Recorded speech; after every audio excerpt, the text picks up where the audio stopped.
Games, games, games, games, games, games, games, games, games, yeah. And that is no way to start a stream.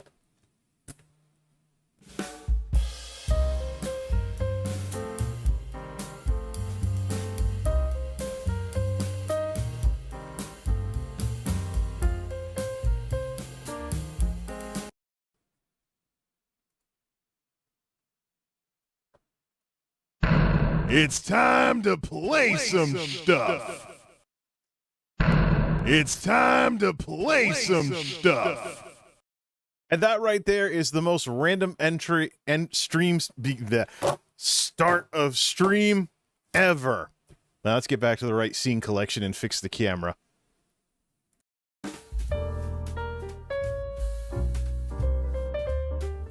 Do we really want to be listening to jazz all night? Of course not. What is up, everybody? This is Jay, aka MultimediaJay, trying way too hard to find some kind of bad joke in all the gaming stuff that's going on right now. Games, games, games. Yeah, I know, right? So I totally lost track of what was coming out when. So this is a bunch of PlayStation 2 games I have sitting around. That's one thing. That's one thing. Got a bunch of PlayStation 2 games sitting around here because I was doing some testing earlier. That's one thing. This CD is still getting in the way of the... Why do audio CDs have to... Why can't audio CDs come in like DVD-sized things these days? I mean, we don't think DVDs are a waste of space, so why not audio tracks? Like that, man. So, yeah...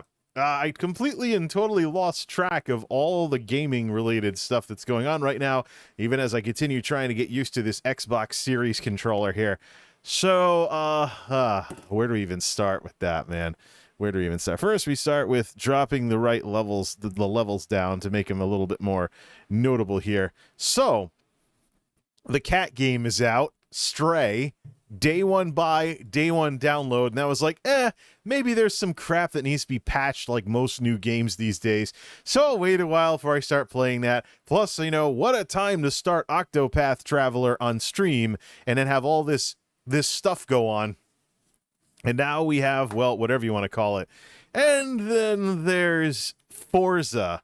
Forza Horizon 5 had their Hot Wheels DLC drop as well, so it's one of the reasons why I'm here closer to 3 a.m. my time, is because I was playing through the opening thing to unlock the Hot Wheels expansion. Let me just see here. Oh, look, Logan is doing his Persona 4 thingy again. Grind, grind, grind, buddy. You know, you do your grinding, and I'll make videos, and I'll make streams double as videos, and we'll see what pans out more in the long run. Yeah, I don't know. We can look at the numbers on the new Persona game that he's looking at later on, but we have our own stuff to worry about tonight. So here's the situation. All this stuff's going on. All of this stuff's going on. The cat game is out. The cat game is out. Forza Horizon Hot Wheels, and the heat wave is continuing to be a thing. That's one of the reasons why I'm not doing any game streaming. I don't want to do anything too strenuous, especially when a couple hours ago I was actually dealing with some really serious heat stress. It was getting to the point where I was starting to act like I was drunk. So, and I'm like, yeah, I don't drink, and I'm starting to stagger a little. Why don't I go get some ice water, which that's, by the way, that's one of the things I do. So, you folks know about this Contigo thing that's actually an insulated something or another that's vacuum sealed and everything. This thing will keep things cold for hours. You add ice, you can keep the ice in there for a long time. I mean, I've come into more afternoons where I forgot this, the work version of it, which I have felt bottom so I don't break it if I drop it on the floor or something. I've come in to this having been somewhere all night long, and it still has ice from 4:30 in the afternoon the previous day. I say these things work pretty well. I can't find them in Walmart anymore, though, so I'm probably going to have to start Amazoning these things like everything else. And, hey, Walmart, don't complain about how you're losing stuff to Amazon when really useful products like these stop being, showing up in your stores in favor of cheap plastic, no insulation dolphin bottles. You know I call them dolphin bottles, right? You ever take one of those plastic water bottles with the straw built in and unhook the straw and just have the flip up top? It starts making squeaky noises like a dolphin. I actually, when I was trying to use those at work back before I figured out the whole 5S water bottle thingy, I actually made some people crack up because I had a few dolphin bottles in the rotation. Needless to say, though, they'd lose all their ice in like 2 hours. Didn't matter if I filled the whole thing up with ice, it would melt in 2 hours in this heat, whereas it lasts a lot longer in these things. You need real serious heat index conditions for these things to start losing ice significantly. So here's what I do. I take one of these, fill it completely up with ice from the ice maker that we have, and then fill water up until it gets up, and then the water melts some of the ice, and it stays ice cold, obviously. And so this thing usually is pretty darn cold, and it's a direct shot of coolness, so to speak. You know, it's a direct shot of coolness that a couple of minutes later you'll start feeling a lot better once it gets into your system. But it's almost like medicine against the heat wave garbage we're dealing with right now. Keep some of this stuff handy, and I feel a little weird. Let's drink some of this and snap back in a few minutes. So I can tell you, though, the 9-to-5ers are giving out bottled water for free. You don't want some stupid little non-insulated water bottle when you can chug something like this, and it's going to keep making water as the ice melts, but the ice will melt a lot slower in this than it will, it will a lot slower in this than it will, anywhere else. So you can also go to the water things all around the facility and refill it and just shake it a little like you're a bartender mixing a drink. This doesn't have ice in it, so it doesn't make the noise. But yeah, shake it a little to melt some more of that ice, and you just, bam, give yourself a brain freeze in the middle of hazy, hot, and humid nonsense. Like, what's going on here? Hey, it's New England during the summer. I understand the UK is up against, well, let me see what that is. 40 degrees Celsius is how many degrees Fahrenheit? 40 degrees Celsius is equivalent to 104 degrees Fahrenheit. Ah. Thank you. Thank you, Jay. I was wondering what the Brits were talking about when they said hottest temperatures on record. Of course, once upon a time, England was warm enough to grow grapes and make wine. So maybe we're heading back towards that in the non-ice age or whatever the heck it was, when Greenland was actually green. But yeah, climate on this planet is a real monster sometimes, especially climate change and how it all works.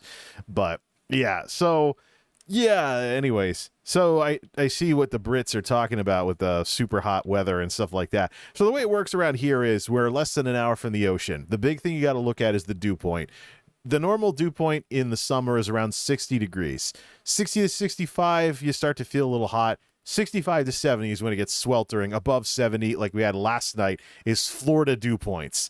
So it's just insane just how ridiculous. You definitely want some water somewhere nearby, or something like this somewhere nearby to fight back against it. And in my case, too, it's a big athletic sweatband so that brow sweat doesn't make it into my glasses or whatever it is. So I don't want to be doing this all night either. So helps out with that anyways. But I think, the weather speaks for itself. It's late July. It's late July in New England. It's got to be hot. It'd be weird if it wasn't. It was weird when we went through the month of June with that Chamber of Commerce weather in the Canadian air that put us into a drought, actually. So, right. So it's probably fine and dandy that summer actually gets like summer. And this is before we start wondering what kind of BA5 nonsense is going to happen next month. I don't know.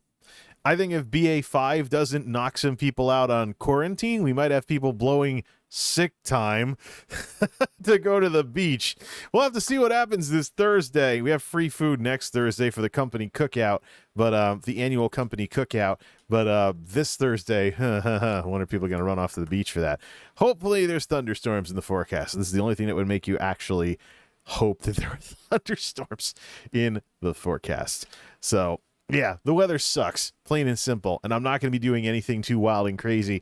Most nights I'm going to come home. What are we at right now? We're at 75 and dropping for temp and 50% and dropping for humidity. First thing I'm going to come home, crank that oscillator fan all the way up, crank the air conditioner all the way up. I'm actually slowing down, cooling down my house because I'm doing this stream. So even this stream is getting in the way of me, making things more comfortable in here.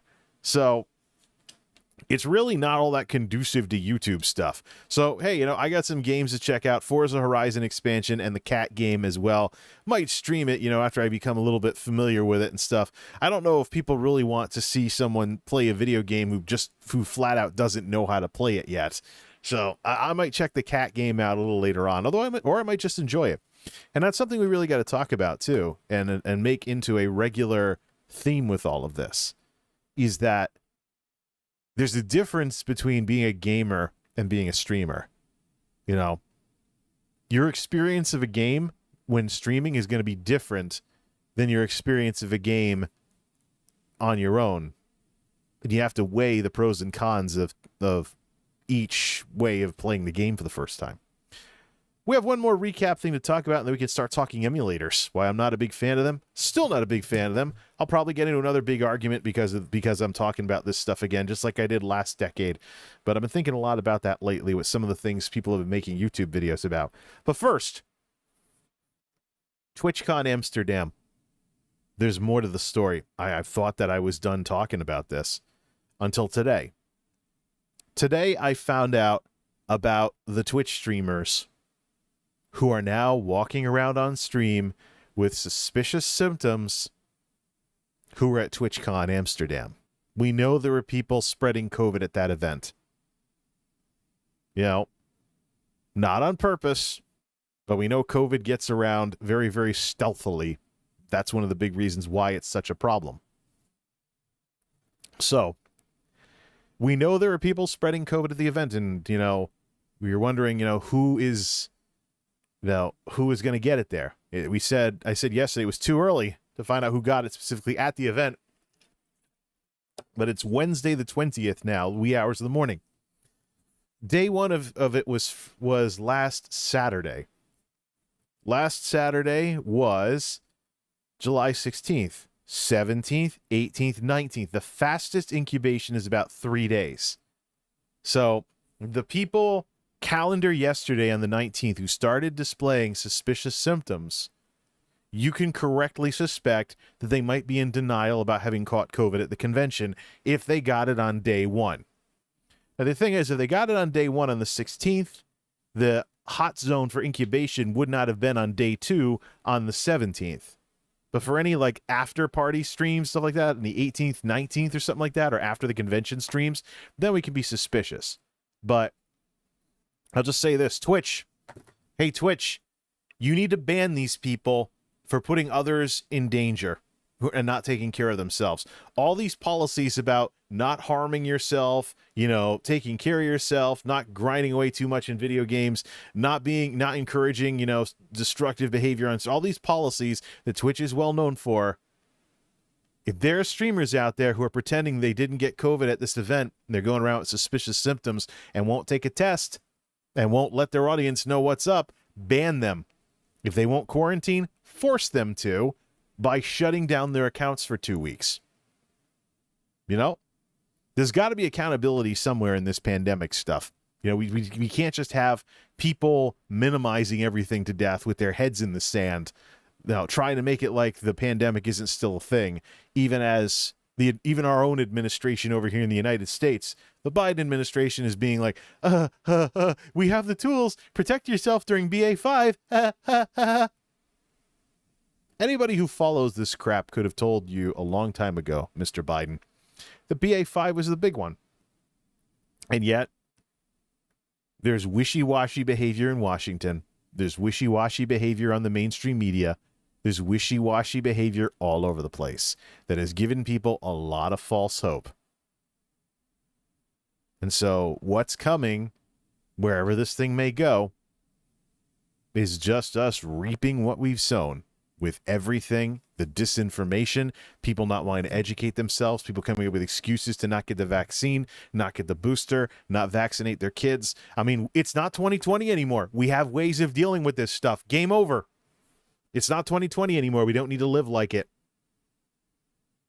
But that means take responsibility. Otherwise, you'll be living with the consequences.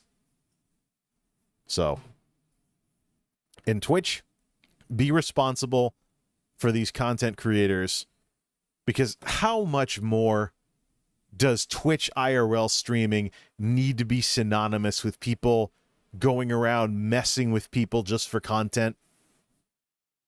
If you know about the history of IRL streaming on Twitch, you should be familiar with all of this garbage. Same thing with prank videos on YouTube, just the bad part of the late 2010s when it comes to content creation. And of course, there really is nothing like not getting views on your videos in the late 2010s because you're not making a bunch of 12-year-olds click the thumbs up button because I like that TikTok challenge. That's not what this stuff should be about. Quite frankly, Twitch needs to do something. You got people that won't take a test going around with suspicious symptoms on stream after attending TwitchCon. You know they attended TwitchCon. You know COVID was going around at TwitchCon, and now they're having suspicious symptoms and they're not doing anything about it. Ban them. Ban them. Get rid of them. The brand doesn't need any more of this nonsense, dragging it through the mud. Thank you very much. Let's talk emulators. Emulators is something I've been thinking a lot about lately because there's been a lot of retro gaming type stuff going around lately. There's a lot of talk about the prices of old consoles and the issue with some of the classic consoles from the 80s, 90s, and we're heading towards the 2000s being the same way. These vintage consoles becoming antiques or commanding collectors' prices, or what's happened to the secondhand market on the internet. Yet once upon a time, you could go to a reseller like, say, DK Oldies or JJ Games or something like that. You could actually buy consoles from people that were just flipping them on the internet.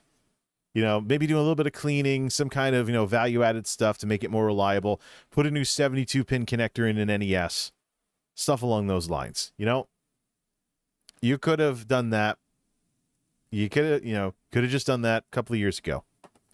What's happened more recently is that, and this is something I saw coming because I've heard people talk about how they would not find e-tailers like East Starland or something like that. They're actually going more to private owners and garage sales and yard sales. We had somebody around here who was running a retro gaming store. That store went out of business. Now it's back to private owners for all the buying and selling of old gaming stuff. So what I find interesting is just the shift in the industry. And I wonder if it's going to happen anywhere else.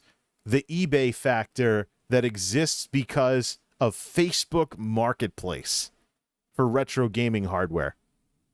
There are two ways. Hey, there's Dan. Sub-maintenance. Oh, yes. So there are two ways to buy retro gaming hardware on the internet right now. And I think it's getting split off more and more. I don't know if people might be trying to gouge prices because of the chip shortage on current electronics, as if people like us are not going to be able to use our heads and think, well, that thing was built in the 1990s. Why would the chip prices nowadays be affecting it? So, shipping costs, yes, but don't try to sell retro electronics with a jacked up price just because current day electronics is doing that. There is no chip shortage for consoles made in the 1990s. Or the 2000s, or anything before all this nonsense with the pandemic. Even the Xbox One. Remember when the Xbox One S was something you could just wander into Walmart and get? The Series S is picked up, of course, where the Xbox One S left off. But there's ways to get the One X, too. I think you have to be put on a waiting list or something. Yay, Soviet Union crap. This is capitalism. Come on now. So, we only have 2 game stores, GameStop and a mom and pop. Only have a few stores.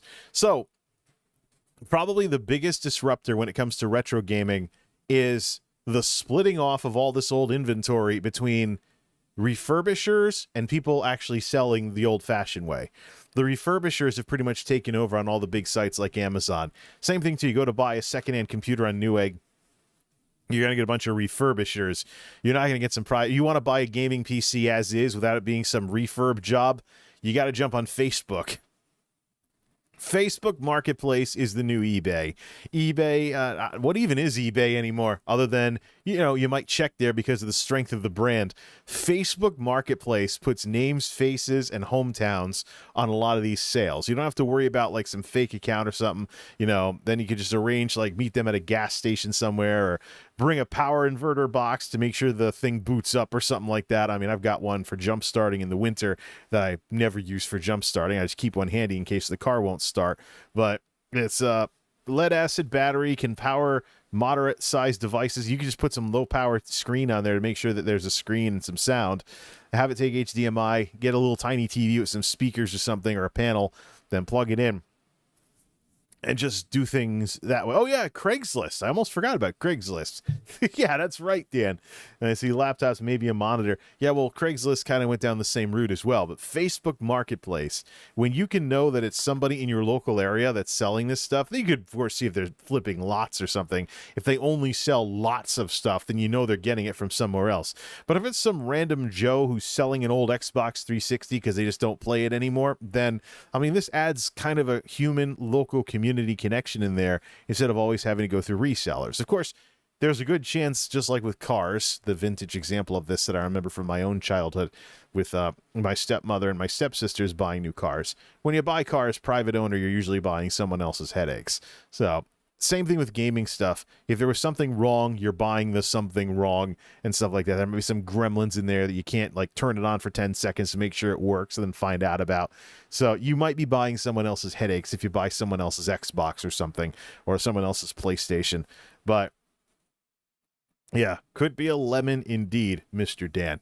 So that's the thing with that whole thing. Yeah, chat's on screen too. In the middle of the screen too, so I can put something else over there. Otherwise, you can just see the blue and purple that matches what I'm trying to do with the lights.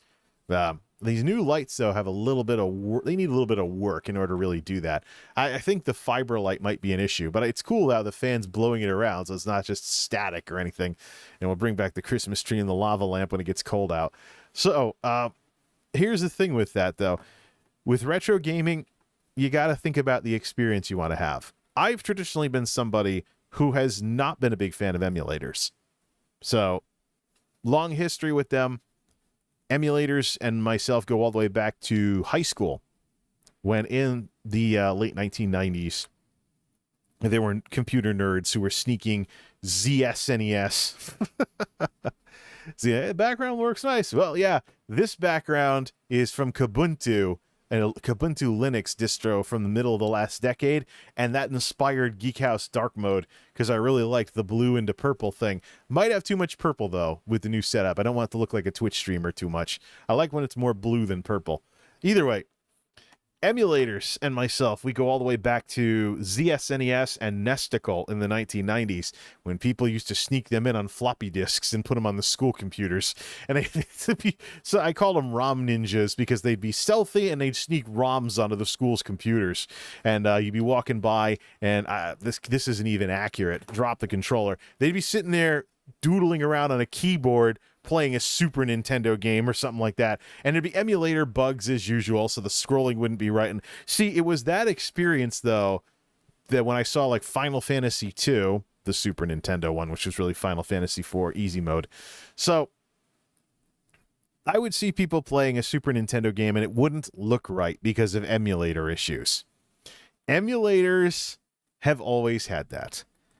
That's when I first started to get a cue that, emulators are what they are, but there's nothing that replaces the original hardware. You can come close. You can have what's essentially the equivalent of a PC port with some of what's out there nowadays.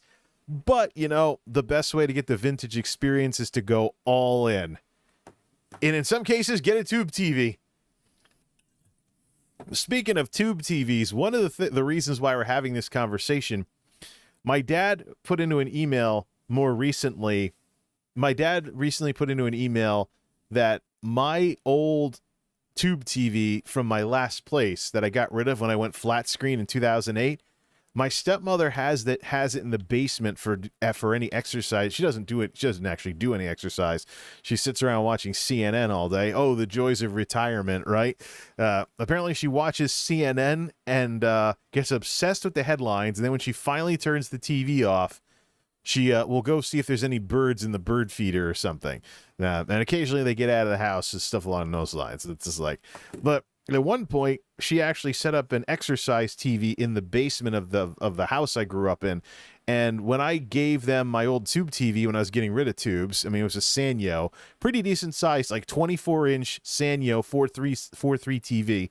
Pretty decent TV, you know, for the time. Poor man's Sony, of course, because it was a Sanyo. It was a ripoff of a Sony TV that looked very, very similar. But they still have that. They set it up in the basement for exercise videos. Apparently there was exercise equipment that was also in the basement for years that was never used until they sold it or got rid of it or something like that. But it's just, yeah. So apparently my tube TV, should I want it back, and that's an if at this point, my tube TV still is out there, all 240 watts of it. Yeah, I mean, here I am like, yeah, check it out, 50 watts max on this thing when I blast the on this flat panel, and but it's 240 watts if I want to get that tube back. But there are people going out there and they're buying Sony Trinitrons and other CRT TVs because they want the retro gaming experience. They want to play Nintendo, NES, SNES, N64, even PlayStation 1. PlayStation 2 was mostly a non-widescreen console until very late in its run, when widescreen was becoming more mainstream in the 2000s. But there are people out there that are actually going out and buying CRTs from thrift stores, auctions. They're learning how to fix them. And I don't like CRTs. I was glad when they were gone. I mean, yeah, it's what I grew up with, but it's the best we had at the time. You know, my first, you know, having to deal with the high voltage circuits and the flyback transformer goes out and your screen goes out with a bang, crap like that. You know, my first monitor that got me through college went out that way. Flyback transformer died. Boom, big spark of light up to the ceiling, and the monitor was dead. And that was the end of that. But people are becoming interested in CRTs again. They're hunting them down, fixing them up, and they're hooking up old consoles to them. And I'm thinking, yeah, these are the people who really get what retro is all about. You know, get the full experience as we knew it. Another major difference, too, is that the way that LCDs refresh is a little different than the way CRTs refreshed back in the day. It's one of the reasons why older gamers like myself are not as good at like Super Nintendo and other old games we grew up with, because we're basically reduced back to being new players if we play them nowadays, because the TVs are different. They display differently, they refresh differently, and in my case, my muscle memory is from playing it on a 13-inch Daewoo tube TV, not anything near the size. Even if I take this screen right here, squeeze it down to 4:3, to a 4:3 ratio, it's still going to be way bigger than any TV I ever had. It's just way, way bigger than any TV I ever had. So, and of course, this is where you start talking emulators. It's like, yeah, back in the day, there were people sneaking emulators in on floppy disks, and the school teachers would be mad because someone put ZSNES or Nesticle on another school computer and put some ROMs on it and was playing Super Mario when they were supposed to be doing schoolwork. Yeah. Then we go to the 2000s. And I become, you know, YouTube becomes a thing. I start watching a bunch of game reviewers who were inspired by the AVGN back in the heydays of that kind of stuff. And I see people, this is the most classic emulator screw up that I've ever seen. Besides, of course, the irate gamers Back to the Future review where the colors were all wrong. How many Superman 64 reviews were done with emulators that did the purple sky instead of the real color of the sky in that game? So between the crap with the ROM ninjas in my high school and the crap with the purple Superman 64 reviews, emulators to me have always been questionable as to whether they're delivering the right experience or not. It's a cool idea. It'd be nice if you could modernize old games by scaling them up really well, deinterlacing them in the whole 9 yards, like some of what PlayStation 2, I'm checking out some of the stuff that PCSX2 can do nowadays. But it'd be nice. Let's pick another game here. Let's pick a game like Gran Turismo. Yeah, actually, what's the newest game? Well, not Lego. Lego Batman's the newest game I have here. But Castlevania Curse of Darkness on PS2. How about Gran Turismo? Yeah, let's have a little bit of Gran Turismo. stuff here. Oh, you know what was really big? And I was testing some of this stuff out. State of Emergency. This is a game you would play after having a bad day and stuff. You know, didn't like your job, had a rough day. Play a game where you're causing mayhem. Go, go, go! Smash the corporation! Rampage. Total Destruction. The descendant of the NES and arcade game where you're some kind of monster movie character smashing the heck out of cities and stuff. And then we have used 18-wheeler American Pro Trucker. I played the coin-op version of this in college because it made its way into the college's arcade. Myself and one of my college buddies used to be big fans of the coin-op of this because it actually had a big trucker wheel and a gear shift and stuff. It was made to look like you were driving a big rig. But a thumbstick just ain't the same, but sometimes just for old time's sake. So we know we talked about the TV, the tube TV popping up with my at my folks' place. The other thing I've been hearing about, there are some younger commentators coming onto the scene on YouTube. They're talking about emulators, and they're talking like the world is doomed.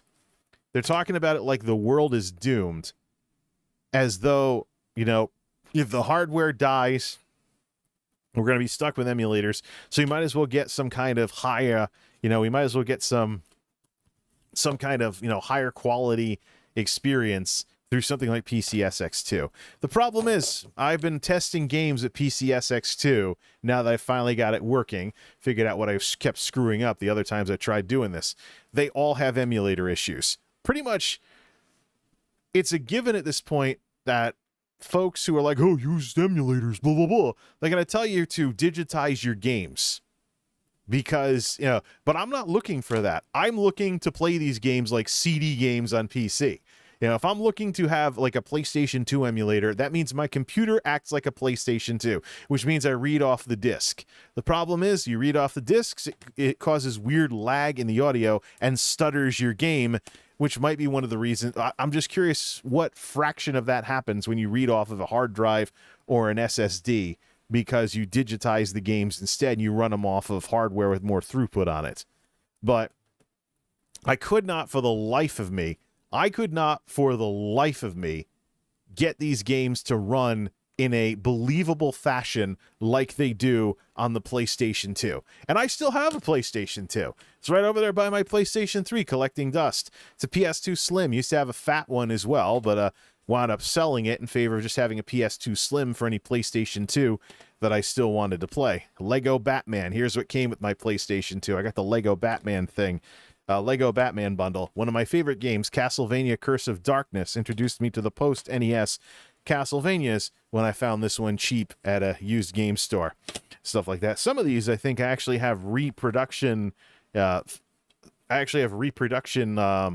box art for them because they didn't have it originally. Like, you know, those GameStop ones where it has some generic thing on it. And, of course, State of Emergency. The I had a bad day, let's go cause mindless whatever nonsense. The predecessor of Grand Theft Auto 3, also made by Rockstar. But this is the kind of bad day, let's just cause some mayhem kind of game that people would play for about 10-15 minutes until they felt better. You know? Rotten day at the rotten hard, you know, is your homework too hard? Was your classes too hard in college? Just fire this up in the PS2 and blow off some steam. But the big issue I've always had with emulators is I want to support people who make these great games and people who make hardware as well. My first choice, the thing about people are like, oh, but well, if you're buying a second-hand console, it's not like Sony employees or Nintendo employees. Hey, look, Echo the Dolphin. It's not like Sony employees, game I have because of Classic Game Room, by the way. Sony employees and GameStop employees, blah, blah, blah, blah, they're not benefiting from that. You know who is benefiting from it? Somebody who's trying to put a roof over their head. If I'm getting the real games and the real hardware instead of playing ROMs, then, you know, I'm supporting people who are trying to keep a roof over their head by selling this stuff. It's just amazing how selfish people are. Now, I got into the last time I tried having any kind of conversation along these lines, I got into this big argument with some ROM ninja in the YouTube comments. And then I went back and I checked the video. And we're going to take a break about halfway through this discussion. It's 3:14 now. Maybe closer to 4 o'clock. We'll take a break or so. But, you know, I'm going to go back and take a look at some of the things I used to say with regards to emulators. And we'll just do a giant react-a-thon, seeing how things have changed since then versus what I would have said 10 years ago. I got in this huge argument with a ROM ninja who was grasping at literally anything to try and convince me to not seek out original hardware, or original hardware and getting the real deal experience. Even if I might swap out like a CRT for an LCD or something like that, but just getting the real deal experience. I had such a huge argument with this idiot.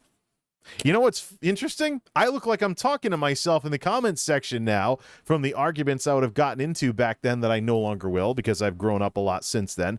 But I'm over there with like comment after comment after comment in this video that I'm now going to go delete because I look like I'm talking to myself on the internet because somewhere along the line, this guy closed his account. So, happens on YouTube, some people move on. So here's this ROM ninja. Here's this ROM ninja picked a big fight with me like 10 years ago about me wanting to use real deal vintage hardware, vintage games. And he's like, no, just get ROMs. And his account's no more. So I look like I'm arguing with nothing now. Like 12 comments on this video. I'm going to go get rid of them all. Yeah, it was just crazy with this crap. All this just because I support the real deal as much as you possibly can. Now, there are some games, for example, that I might use emulation for that were never released in the US, or I have literally no other way of playing them. At that point, I'd give it a shot. But sometimes, even years or decades later, that changes. So, when I was into Secret of Mana on Super Nintendo, and I thought that Secret of Evermore was a pathetic, like, spin-off game that just looked like it belonged in the Mana series, but it wasn't the real sequel. I found out about Seiken Densetsu 3, which had not been released in the United States at the time, through, JRPG fan sites. And they would always say, yeah, fan-translated ROMs, play it that way. The game was awesome, but I was like, I want a US release of this. I will buy it ASAP. If there ever is one. There was then I found out about Trials of Mana on Steam, and I still have barely played the game 2 years later, but it was a day one buy for me. Very, very, very, very quick. I was like, yep, I'm getting Trials of Mana. 3D remake, etc. And there's also one for the Switch that also has the original 2D version translated to English. Finally, officially, none of that crap, none of that ROM garbage anymore. So that's no longer a thing. Of course, the biggest one for me wasn't even a game. It was software. RPG Maker 2000. No role-playing game nerd in the 2000s was resisting that kind of a program on your PC. You're trying to make a game, and half the darn time you had like Final Fantasy midis and sprites from like other games. It's some stupid Mad Lib thing that a lot of RPG Maker games turned into. It wasn't until years later with RPG Maker XP in 2005 that we started seeing serious games like Ao Oni being made in the RPG Maker engine. But in the early 2000s, it was RPG Maker 2000. It was some Russian dude translated it, went all around the internet, people downloaded it. There were fan sites devoted to this unauthorized translation of that thing. And you would actually get banned from the PlayStation RPG Maker anything for mentioning the PC version at all, because just the companies involved were just furious about how they wouldn't make an English version of it, and it went all around the world the other way. So I did some fiddling with it early 2000s and then stopped because you eventually outgrow the novelty of that stuff, among other things. And then many years later, RPG Maker 2000, officially translated by Enterbrain, available on Steam. How many RPG Makers do I have now? Let me check my software section. Oh, Steam has to update. Hope it doesn't throw me offline or lag me out or anything. Let me see. Let me check my Steam software library. Yeah, let's take a look. You want to talk about, wanting to do the right thing and wanting to support companies and publishers? Oh, crap. There are downloads. There's downloads waiting to start. I'm streaming, please pause them. Okay, Command and Conquer Remastered. Quake Champions has another effing update. It was like 10 gigs the other day. All right, let's see. Trials of Mana, that's a game that eventually finally got an English release in some form. Got it. Okay, so here's what I have. RPG Maker 2000, RPG Maker 2003, RPG Maker MV, RPG Maker VX Ace, and RPG Maker XP, which I've bought twice, by the way. I had the 2000s DRM crippled version of it from the 2000s because I bought it the first chance I could get, even though I never made any games in it. You know, there you go. There's you know, paying it forward and supporting the folks who make programs like that the first chance you can. So it is possible to take, you know, to take the high road even with something like this. You know, there's this idea floating around out there that stuff like emulation is basically a form of unmet market demand. It basically represents money that could be made that isn't being made. There are some jerks out there that refuse to support companies. I'm not one of them. And so, traditionally, if I talk about emulators, I'll get some ROM ninja picking a pathetic-ass fight with me.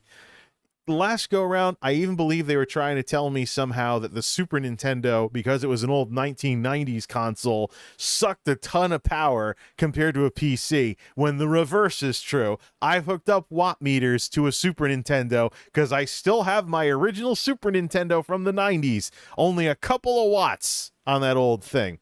Versus many of my computers, including Monolith, have drawn more power.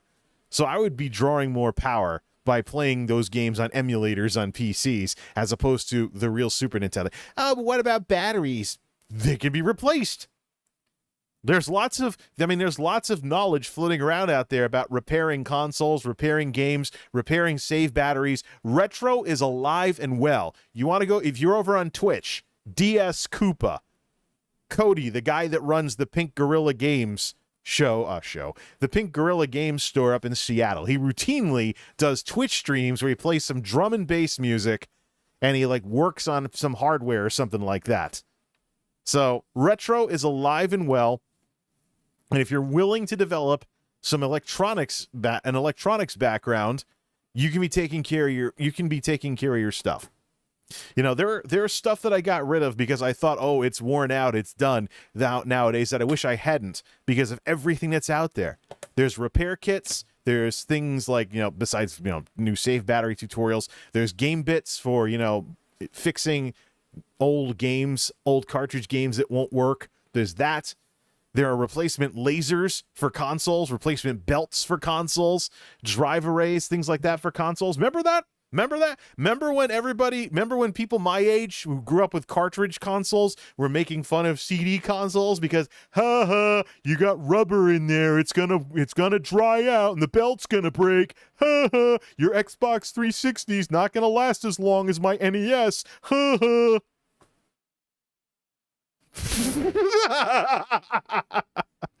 It is 2022.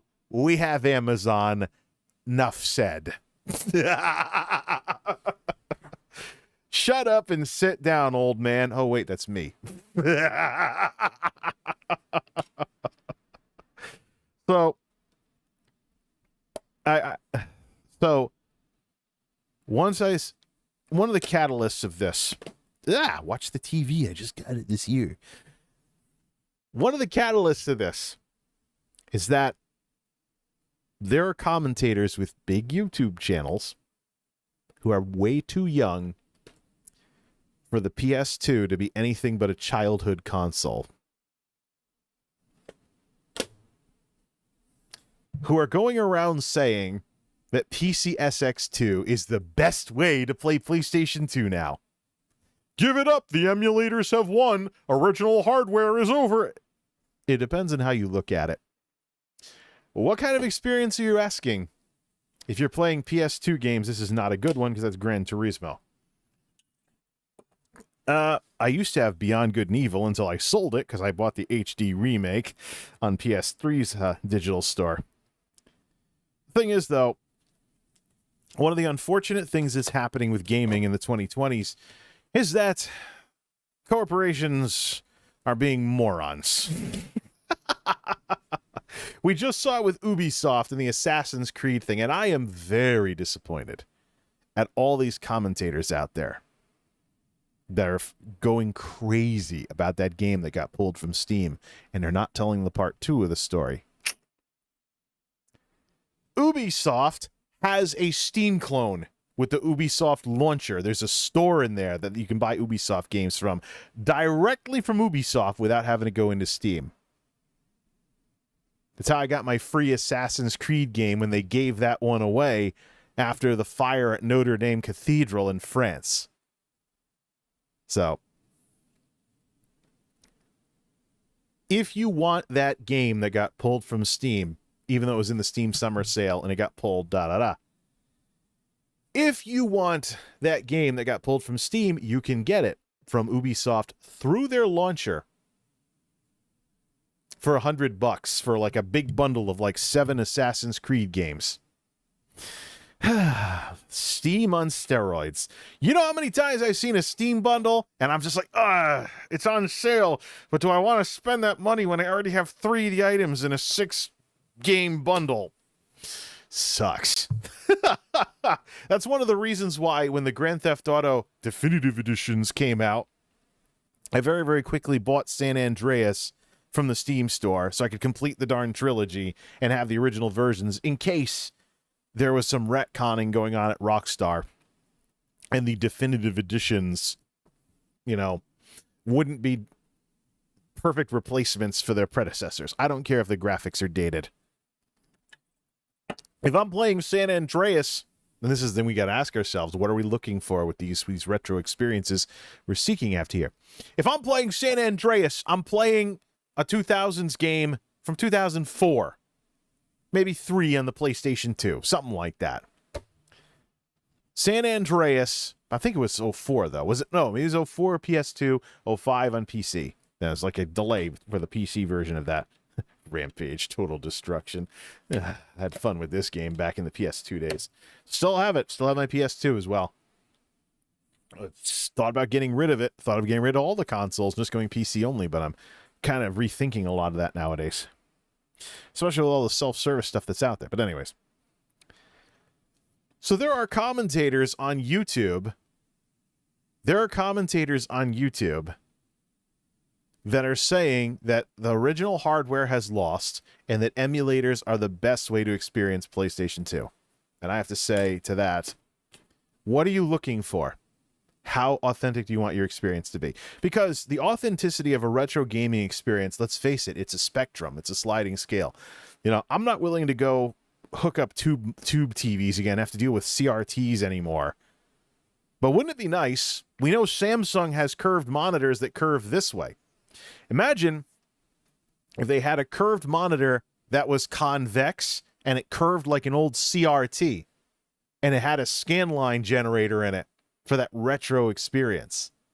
But I mean, you want the equivalent of an old non-flat CRT you might have grown up on without some of the drawbacks. That I wonder if there would ever be a manufacturer that would make some kind of retro display using curved monitor technology to create an LCD that is similar in convex shape to an old CRT. The kind of thing where if that screen existed, you would want to remove the base and build a wooden box and put that in and have essentially an LCD CRT TV and then be able to put some scan lines on it or something. You know, then play it low res or whatever. I wouldn't be the same as a real CRT, but it'd be really cool if that existed. For those of us who want the best of both worlds. We'll see. What do we have? Solder your battery. You can also buy a thing to back up saves on a computer. Then there's the Retron 5, which actually saved save data to a SD card. There's that. That's also a thing, too, as long as the Famiclones get the emulation correct. LMAO. Of course, a lot of Famiclones are basically hardware emulators. So, very rarely do you get a system on a chip like the Super Retro Trio. One of my personal pet peeves is all of these NES clones that flip the synthesizers in the audio. Been a thing for years, going back to the freaking Yobo boxes of the 2000s. And still, there are Famiclone manufacturers that can't get that right. You wonder why people are fixing up old Nintendos. It's just... because even the Famiclone makers can't get that. But anyways, get back to the whole thing with digital. Unfortunately, because it's the 2020s, corporate stupidity is still a thing, like it always is. And there are limits being placed on even digital ownership of things, which you should have figured that would happen, right? Just like there are limits on digital streaming, which means it's still worth it to buy DVDs and Blu-rays when something you want to watch will not be found on the streaming services. So you have to get the Blu-ray or use a rental service or something like DVD.com by Netflix. The old Netflix rebranded now that it's no longer like mainstream Netflix and stuff. Yeah. Stupid. Very, very, very stupid.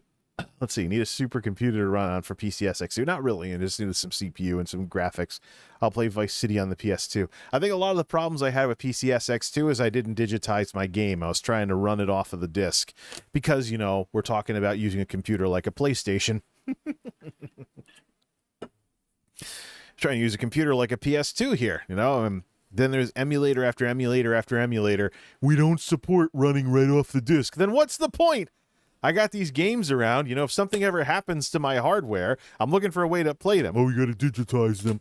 Maybe I'm making too big of a deal out of this in this day and age of like 50 to 100 gig PC games that I'm concerned about a 4.7 gig DVD if they even filled the disc up. 8 point something gigs if it was both layers from 20 years ago. I don't know.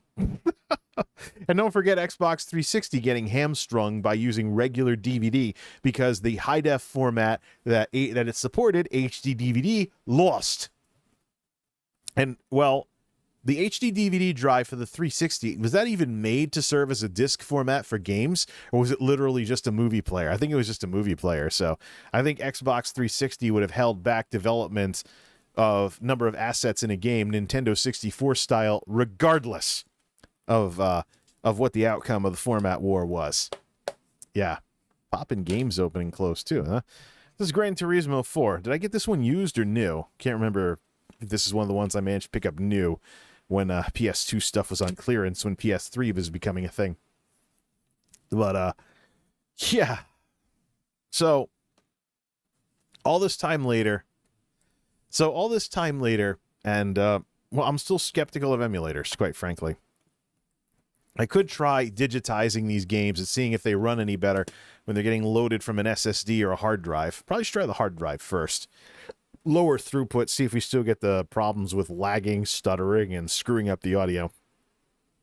The problem is, though, if the so-called cutting-edge emulators that'll play consoles from this millennium still have the same kind of emulator problems that I've associated with emulators for decades now, going all the way back to the Z-SNES and the Nesticle stuff in high school, and of course the purple Superman 64s in the early days of YouTube, I can't trust an emulator to give me the real experience with these games. And why should I? You know? There's an argument that took place, and this is probably where we can round out the main part of the discussion before we start looking at reactions and stuff. But there was an argument that was made back when Blu-ray was becoming a thing. Because with Blu-ray and high-definition disc formats in general, the media had gotten high enough quality that you could see things like the film grain from the transfer or the original prints. And people were freaking out about that. Like, oh my goodness, look at all this film grain. Yeah, because you can see it now. Right? And of course, there were things like DNR, digital noise reduction, edge enhancement, stuff that tried to take out some of that detail, but it would screw up the image over and over again. So,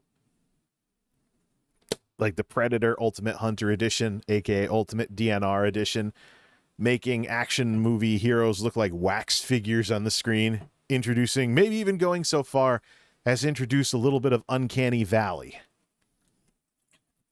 to what it was that you were watching. So that argument basically people would fall on two sides of the argument. They wanted the original experience, warts and all, which would mean they wanted the film grain, or they would be modernizing it. Now, even though something was recorded in the 80s on 80s equipment and grainy film stock, They wanted to bring it into the 2000s and 2010s and have it look like it was shot much more recently. Now, if they had the way to do that through their television or through other means without ruining the release for the people that wanted the warts and all viewing experience, that was fine. But there was constant politics about DNR, constant politics about edge enhancement, constant arguing and bickering back and forth. You know, you'd have one person saying that they didn't like a Blu-ray release because it looked like a giant sandstorm. Then the other person would argue back, that's because it was shot on film. Film has grain. Grain is the image. You screw up the image when you scrub the grain. And so on and so forth. The arguments and all over the stuff was just back and forth, back and forth, back and forth. Argue, argue, argue over and over again. We have that nowadays with the things these younger commentators are saying about PCSX2 and the PlayStation 2. And that's why I'm homing in on PlayStation 2 as a great example.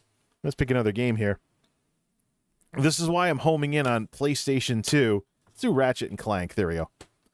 This is why I'm homing in on PlayStation 2. No, I didn't barely even make it into the game. That's 18-wheeler. There we go. This is technically a Sega game, but close enough.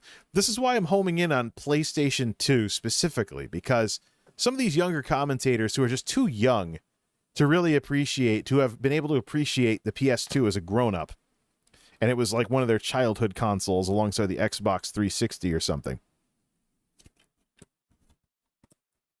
They're going around saying that, you know, the emulators have won because PCSX2 lets you upscale the graphics and deinterlace and apply a bunch of eye candy. Well, you know what happens when you take a game like 18-wheeler American Pro Trucker and you do that to it? You turn it into a PC game.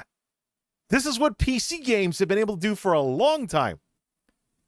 You could modify an INI or something to put widescreen support in if it didn't exist automatically. You could change the field of view on the cameras, do some other tweaks as well. The thing is, though, games that you might have played at 800 by 600 20 years ago, or 1024 by 768, that stuff is now, you know, you can play it in 1080p or even 4K nowadays.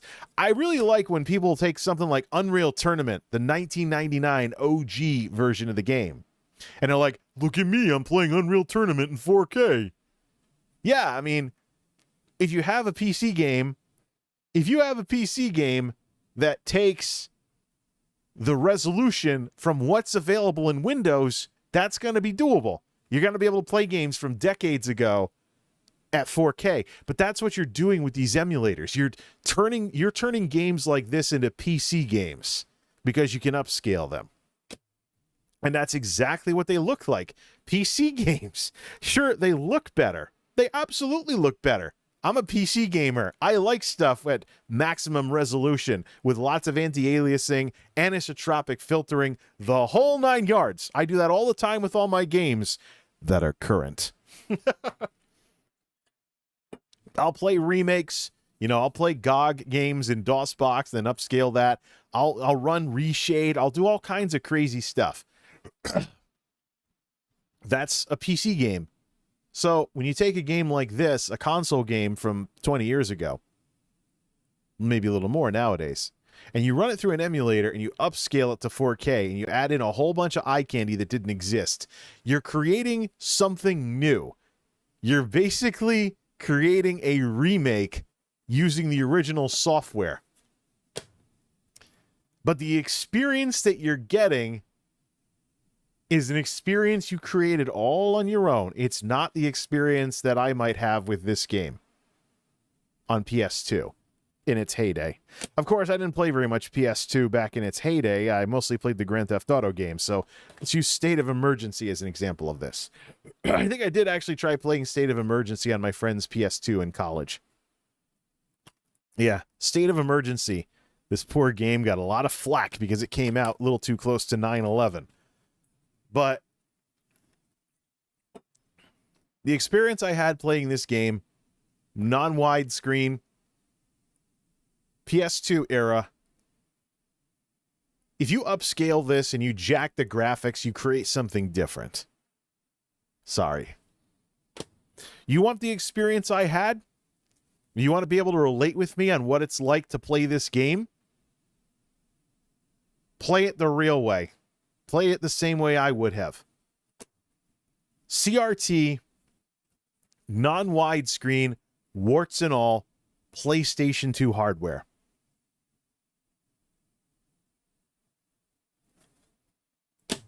This is something that I should have seen coming, though. We talked about the NES clones and the screwed up sound.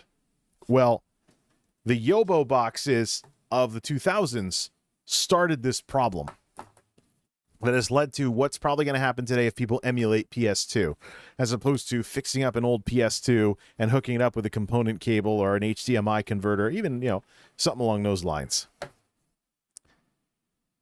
When the Yobo boxes came out that flipped the Sawtooth and Square Waves in NES sound and made Super Mario Brothers sound different and look different because it screwed up the graphics too, you have people who may be too young to remember Super Mario Brothers on original hardware now, who might, unfortunately, the Mario experience they have was created by the limitations of those Famiclones. And there are other differences, too. They're not that different from emulator bugs. They just happen with hardware instead of software. David Crane's Amazing Tennis. I did a parody of the Angry Video Game Nerd years ago. The Retro Duo, which was a Famiclone I was experimenting with at the time, the Retro Duo didn't properly render the net on the tennis court in a tennis game of all things. It didn't properly render the net on the tennis court. So, and you could use that to your advantage as a way of cheating, essentially, because your character would basically be over the net even when they were on the other side.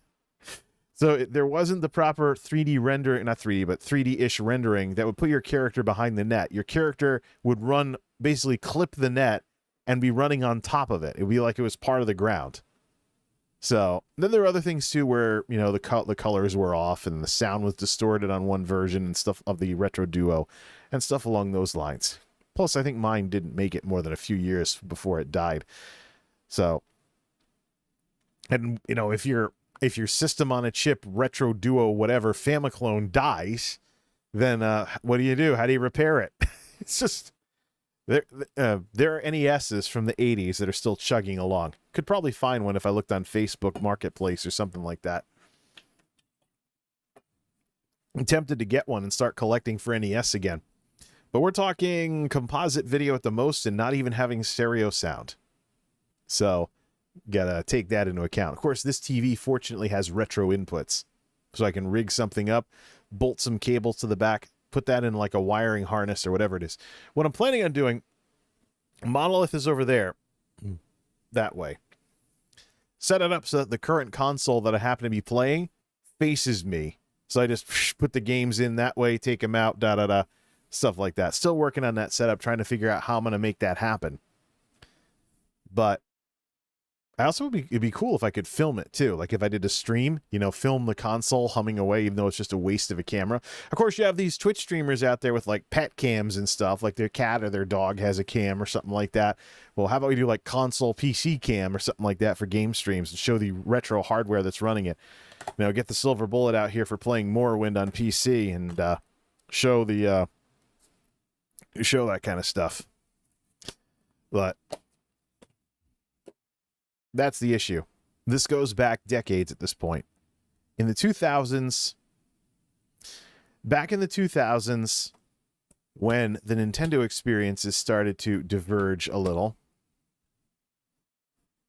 this problem started becoming a thing. But now we're in a situation where younger creators, younger commentators on here are saying that the original hardware has lost and that you need to use emulators. I don't think so. So, I was thinking of taking a look at some of the things I used to say about emulators back in the last decade. I think I'm going to just shut up and listen to what I said first, clean up those old comments from that guy that no longer has an account who started a big argument with me, and just maybe see, that's what I was missing, was the whole thing with, well, the disc reads slower, so that's what's screwing everything up. So, I'll try digitizing one of these and then see how it plays. I'm very familiar with what State of Emergency is like on PlayStation 2. So, I might just try that out and just see what the difference is. If that makes it go away, then yeah, it is a problem with putting the disc in. But it's just stupid, you know. Try with 18-wheeler. That's what I'm most familiar with, so we'll use this one as the example. But I cannot vouch for emulators when emulator glitches and other modern tweaks give you a different experience. If you want to relate to the PS2 generation, you got to go back before widescreen, before progressive scan, and experience these games the way we experienced them. Original hardware, original controller, the whole 9 yards. Anything else, you're cherry picking what parts of the experience you want to have. Now, some of us nowadays, we may not like using a flat. We may actually go out and look for a CRT to play these old consoles on, because that's the experience, and we know that they work different tech-wise in terms of drawing the screen, refreshing the whole 9 yards. So, and even color accuracy is a little different. So, as part of the retro experience, we may want, you know, as part of the retro experience, we may actually want things to be that way. Stuff like that. You know, I've tossed around this idea for like a horseshoe design here, specifically to make all this retro stuff work. I'm having a lot of problems with the old consoles being a little too far away from the TV. So this TV I'd like to have new consoles with. If I could do it without screwing up the surround sound, what would be really cool, so have the main area here with the main computer, project area back over there for tinkering with stuff, and also storing the fat bike for when I want to go out on bike rides and stuff. Turn the couch in the middle sideways. That space back there, have something going along the side of the wall for retro consoles and a retro TV. I got to see if it would fit, though, and how that would work with the heat and stuff, because it would really you really put the couch in the way if I did that with the couch that way. But no, just some kind of setup to where it's a giant horseshoe here, and you have like your retro experience over there, and then I have a place where I can actually put the TV, the tube TV, and call home for it. Put a few consoles in my old TV stand or something like that, or move some of the shelving I have over to put the consoles on, and then set something up like that, and then just, you know, change from here to the couch or something for my for retro and stuff whenever I want to do that. But that Sanyo TV was really big and bulky, and it was 240 watts. My last TV was 188 watts max. That thing was 240 no matter what. I don't know if there really is an option with tube TVs that really works really well with that kind of stuff. But it is something then I got to figure out what to do about the keyboard and stuff. Just have a giant horseshoe of technology going all around this place. Just figure out where the lights will go, figure out where everything else goes, and then sort it all out. And set up for retro in the middle of this combined area. Because this is a small place.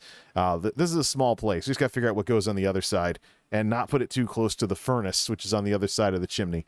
So we could always do it the other way. Put the couch going along the side and put the TV over there. But then we got to figure out what we're going to do about the cords and everything and stuff along those lines. So it's a real head scratcher as to what we're going to do with this. But they require a lot of moving things around. I may just never get around to doing it. Truth of the matter is, though, emulators are not the original experience. And there's more than enough of an enthusiast scene out there nowadays. People repairing old TVs, repairing old consoles, keeping the old hardware alive, even repairing old arcade machines. You know, there's enough of an enthusiast scene out there nowadays that you shouldn't be going straight to emulation if you want a real retro experience. Because I'd say, you know, if you want to go barreling into the world of emulation, then what you want is something different. You're going to end up in a situation like I talked about earlier, where you're going to turn these old console games into PC games by upscaling and deinterlacing and overall changing the experience. Not to mention, you can't really tell if you're actually getting an authentic experience when you know that emulator glitches are a thing out there, even in hardware. You know, even with hardware, with Famiclone stuff, and what happened to the Famiclones and how they keep screwing things up. So emulation problems are emulation problems. Emulator problems are emulator problems constantly, even when it's on specialized hardware. So You want the authentic retro experience? Find the authentic retro equipment and have the same experience we did. Otherwise, what you're chasing after is something that picks and chooses or cherry picks. It's going to be different, bottom line. And I should be familiar with that. I remember going through something like this with music many years ago. During the MP3 rage, during the MP3 revolution. And I remember getting a weird look from my boss at the AV office at the time. He was older than me. He was familiar with 80s music. I was familiar with 80s music in the sense that I'd heard it on the radio. And I knew the names of the songs, not so much the artists. The Smooth Operator song I was familiar with from the 80s, never knew who sung it. Until the days of the MP3s going around all over the campus. I found the song.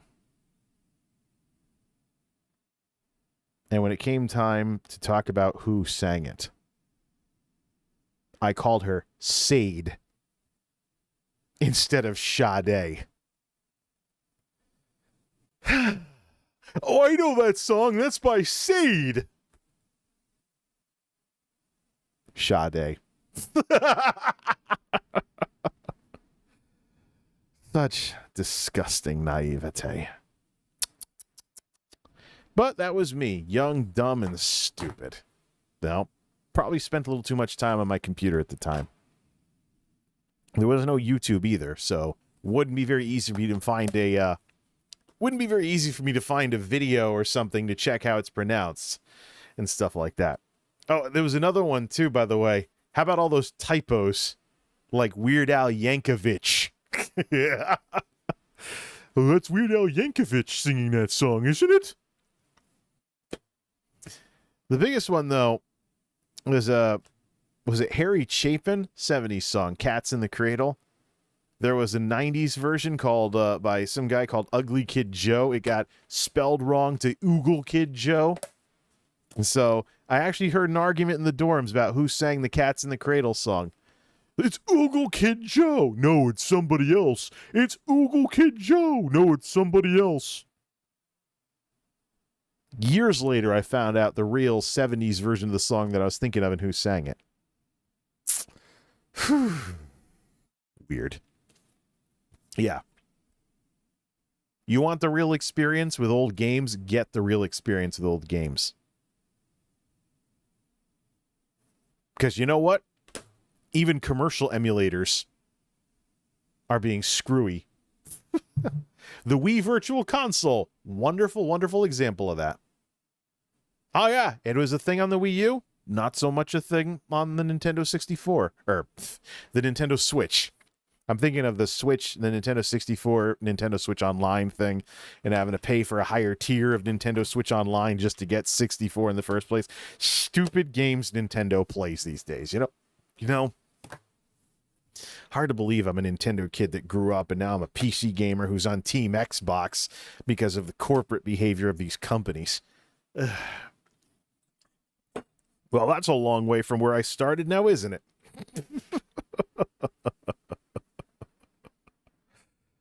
Yeah.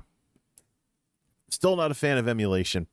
It'd be nice, if some of these companies out there could use emulation technology and get it working properly for things like backward compatibility and stuff. So there could be officially supported ways to play old games, but with Sony, unfortunately, we haven't seen that with PS2 since the original PS3s with the hardware backward compatibility. And even then, is the hardware backward compatibility in the PS3 limited by no more updates to the system? That's another thing I'm concerned about with chasing down an old PS3 with backward compatibility in it for PS2. The backward compatibility actually had to get fixed. It's in my classic YouTube playlist. Once upon a time, someone made an expose video about how the backward compatibility in PS3 made it look worse than PS2, despite it being high definition. That was fixed in a system update. So that's really it, The old arguments about emulation, they don't hold water, much less nowadays than they used to. You have games that are not going away just because the old platforms went away. You get PC versions, the things go over to Steam, stuff like that, some retro service, things like that. You have all of that going on. Original hardware. Oh, the original hardware is all going to die. You're not going to be able to use it anymore. There's original hardware that's alive and well for many popular systems. There's also repair materials for many popular systems. So, whenever this apocalypse that we're not going to be able to play NES anymore, play Super Nintendo anymore, play N64, Dreamcast, PS2, any of that stuff, it's had decades to happen. When will it happen? Sometimes you got to take a very skeptical look at stuff that you're worried about or thinking about that either hasn't happened or is not happening yet. Might not happen anytime soon.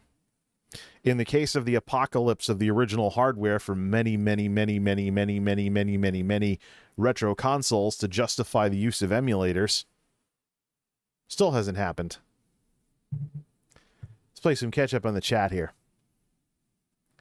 Flashcards for ROMs be okay for expensive or translated games. Remember RPG Maker, yeah, etc. The other thing is, you have then you have the retro consoles coming out too, where they get the emulation correct for things like the NES Classic or the Super NES Classic and stuff like that. So I mean, it is possible for these companies to get this right. When will they, though?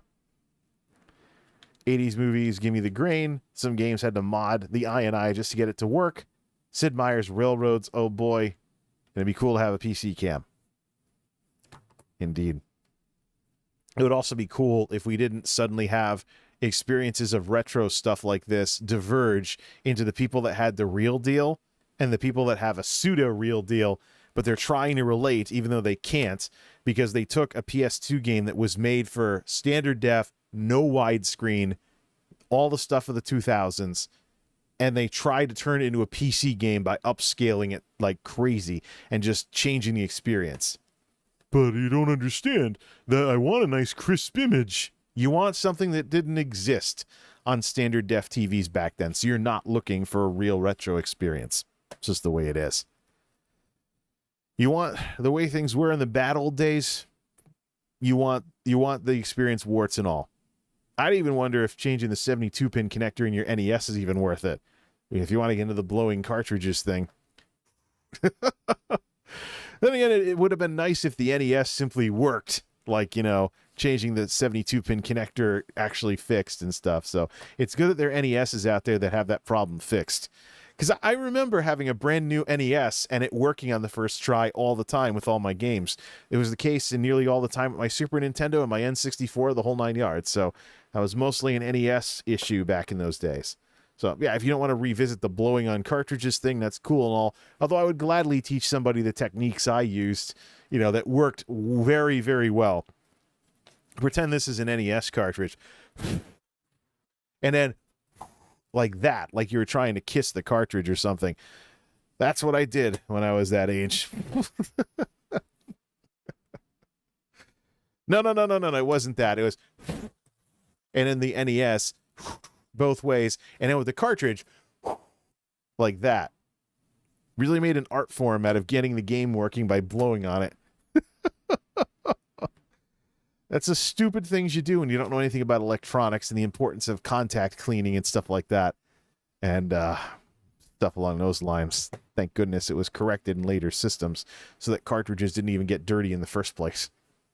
But I'm still not a big fan of emulators. They have their uses. It's an interesting technology. It'd be nice if the companies officially supported them and we saw more things like the Wii Virtual Console without some kind of rug pull event years down the road. It'd be really nice if that was ever a thing. But as it stands right now, there's just so many adventures you can go down by finding the old hardware, the old games, getting it working, learn how to repair it and take care of it. There's just so many great things out. There's so many adventures to be had, even nowadays. I mean, let's talk about the PlayStation 2 again. It's a 20-year-old console. The PlayStation 2 today is what the NES was when the PlayStation 2 had just come out. So you're talking decades. Decades. So the apocalypse, even of the apocalypse of the belt consoles as opposed to the cartridge consoles. Now, no, you can still get them. Speaking of which, about 4 o'clock at the Geek House, I'm going to go peruse some retro entries. I'm going to peruse some retro entries on Facebook Marketplace and see what's around here for the really old stuff, like nests and stuff like that. There's also ships to you, by the way, which is a thing now. So Facebook now has people who ship to you, from Facebook accounts. So it's just interesting what Facebook has done to the secondhand hardware and game market and the lots that are being sold in the whole 9 yards. Just strange how, the internet is carved up between refurbishers and people on Facebook. I don't know. Either way, 4 o'clock at the Geek House, and I'm still not a big fan of emulators. I might revisit, do some reactions to some of the stuff that I used to say back in the last decade sometime later this week. But for now, the heat wave continues. And we still want to come home and take it easy. So all this talking, 4573. So yeah, I am slowing down, cooling down the house by doing this. So let's speed that up before calling it a morning. Till next time, this is MultimediaJay signing off. Thanks for stopping by. Don't forget to like and subscribe.